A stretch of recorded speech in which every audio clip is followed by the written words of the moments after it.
Hello दोस्तों, जैसे कि आपको मालूम है रेलवे की इम्पोर्टेंस ये प्रीवियस ईयर का पेपर कराया जा रहा है। उसका नेक्स्ट पार्ट है आज।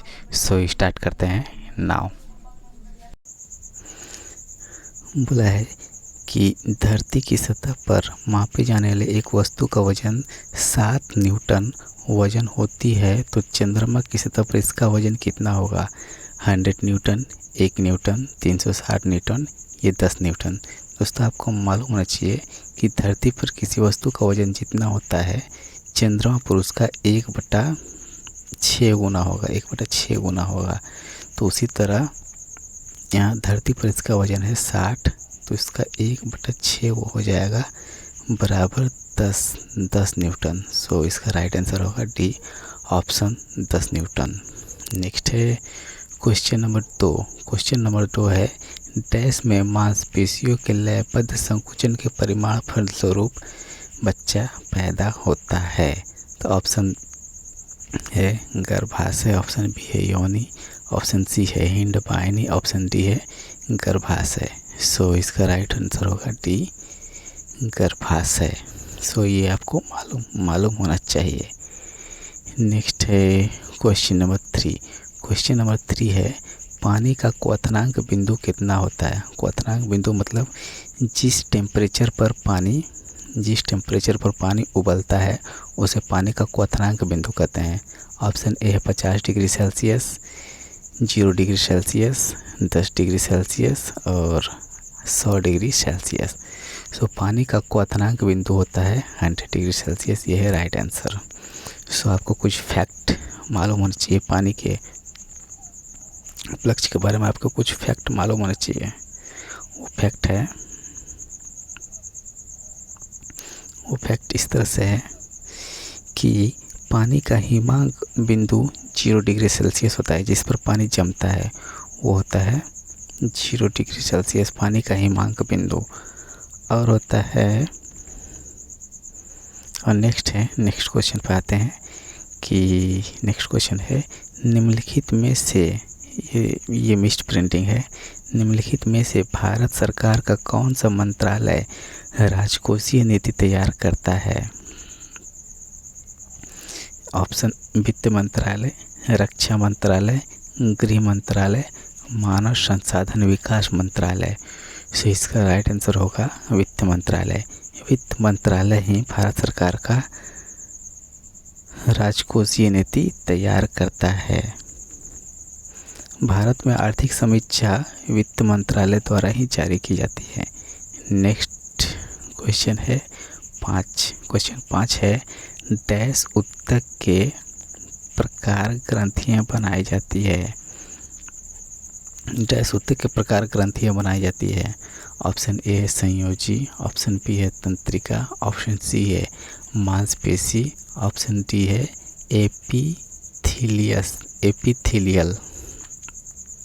एपिथेलियल।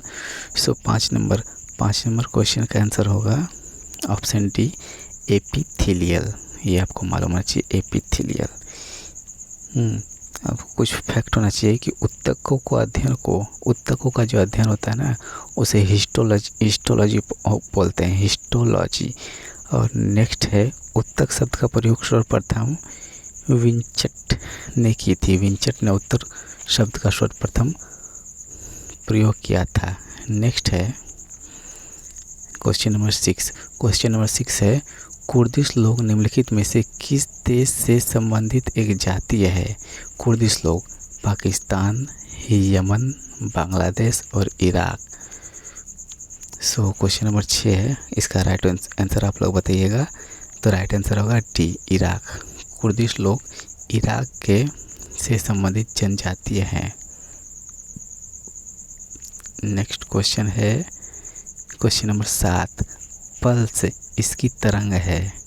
स्पंद और कंपन, उच्च आवृत्ति, कुछ समय और लगातार अवधि। तो पल्स कुछ समय आंसर होगा इसका राइट। कुछ समय मतलब पल्स जो होता है ना, कुछ समय के लिए उत्पन्न होता है, तो उसका राइट आंसर होगा कुछ समय। पल्स कुछ समय के लिए ये होता है। कुछ फैक्ट आपको मालूम होना चाहिए, जैसे कि मानव में सामान्य नाड़ी दर 72 बार प्रति मिनट होती है। 72 बार प्रति मिनट, ये आपको याद रखना चाहिए। और सामान्य मानव की हृदय दर जो होता है ना, 72 से 75 बार प्रति मिनट होता है। और मनुष्य का श्वसन रक्तचाप, जिसे ब्लड प्रेशर बीपी बोलते हैं, ये होता है 120/80। मनुष्य का सामान्य ब्लड प्रेशर 120/80 mm होता है, नेक्स्ट क्वेश्चन है क्वेश्चन नंबर 8।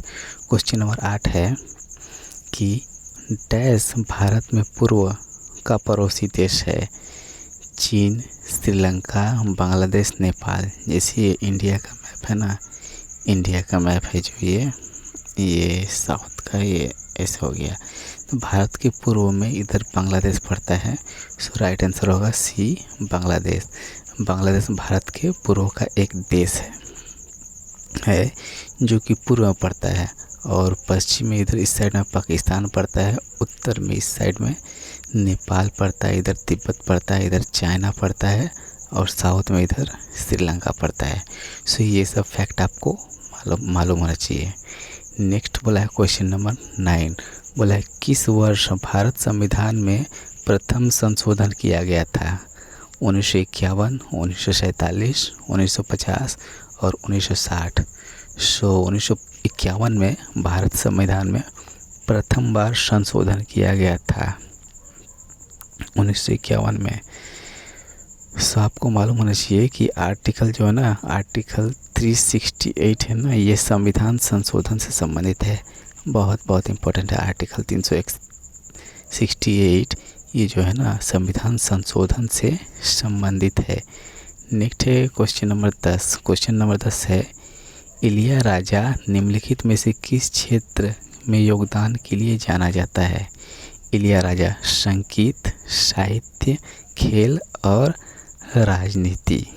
सो इसका राइट आंसर होगा संगीत। इलिया राजा संगीत के क्षेत्र में योगदान के लिए जाना जाता है। और बोला है कि इलिया राजा को संगीत का जन्म जो है ना सामवेद में हुआ है। इफेक्ट आपको याद रखना चाहिए कि संगीत का जन्म सामवेद में हुआ है। अथर्ववेद के रचयिता नारद मुनि को माना जाता है। नेक्स्ट है क्वेश्चन नंबर 11। क्वेश्चन नंबर 11 है कि ऑक्सीकरण अभिक्रिया जो गर्मी और प्रकाश पैदा करती है वह है। ऑक्सीकरण अभिक्रिया जो गर्मी और प्रकाश पैदा करती है। ऑप्शन ए दहन, उदासीन, ऊष्मा शोषी और ऊष्मा क्षेपी। सो इसका राइट आंसर होगा ए दहन।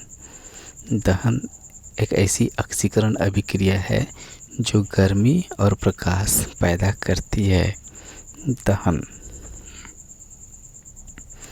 सो नेक्स्ट, दहन एक ऑक्सीकरण अभिक्रिया है, ये आपको याद रखना चाहिए, वेरी इंपॉर्टेंट। नेक्स्ट है क्वेश्चन नंबर 12। क्वेश्चन नंबर 12 है 1781 में भारत के प्रथम गवर्नर वारेन हेस्टिंग ने मुसलमान के अध्ययन और शिक्षा के लिए मदरसा की स्थापना की थी। कोलकाता में, बिहार में, मुंबई में, दिल्ली में। सो इसका राइट आंसर होने वाला है कोलकाता। 12 का ए, कोलकाता, ये इसका राइट आंसर होगा। तो बोला इसका मतलब है कोलकाता में ही मदरसा की स्थापना सर्वप्रथम की गई थी। कोलकाता की स्थापना के समय दिल्ली की राजधानी लॉर्ड हार्डिंग द्वितीय के समय 1912 ईस्वी में ही स्थानांतरित की गई थी राजधानी कोलकाता से दिल्ली। ये लॉर्ड हार्डिंग द्वितीय के समय का है जो आपको याद रखना चाहिए। नेक्स्ट है क्वेश्चन नंबर 13। Very important. यहाँ से एक न्यूमेरिकल आता है। बोला है 6 मीटर पर सेकंड के एक वस्तु की गति 10 kg द्रव्यमान की वस्तु की गतिज ऊर्जा होगी। फिर से एक बार क्वेश्चन पढ़ा जाए कि 6 मीटर पर सेकंड के वेग की गतिमान 10 केजी द्रव्यमान की वस्तु की गतिज ऊर्जा कितनी होगी। सो ये न्यूमेरिकल है, इसके लिए आपको फार्मूला मालूम होना चाहिए।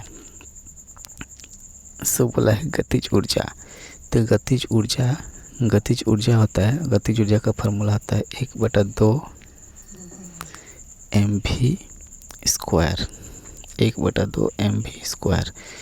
सो 1/2 हो गया, m है 3 और v है इंटू 6 का स्क्वायर। सो ये कट जाएगा, 5 हो जाएगा, तो हो जाएगा 5 इंटू 6 इंटू 6, तो 36 और 36 बचे 180। सो 36 बचे 180 और आंसर होगा जूल में। तो 36 बचे 180 जूल, तो आपका आंसर होगा बी।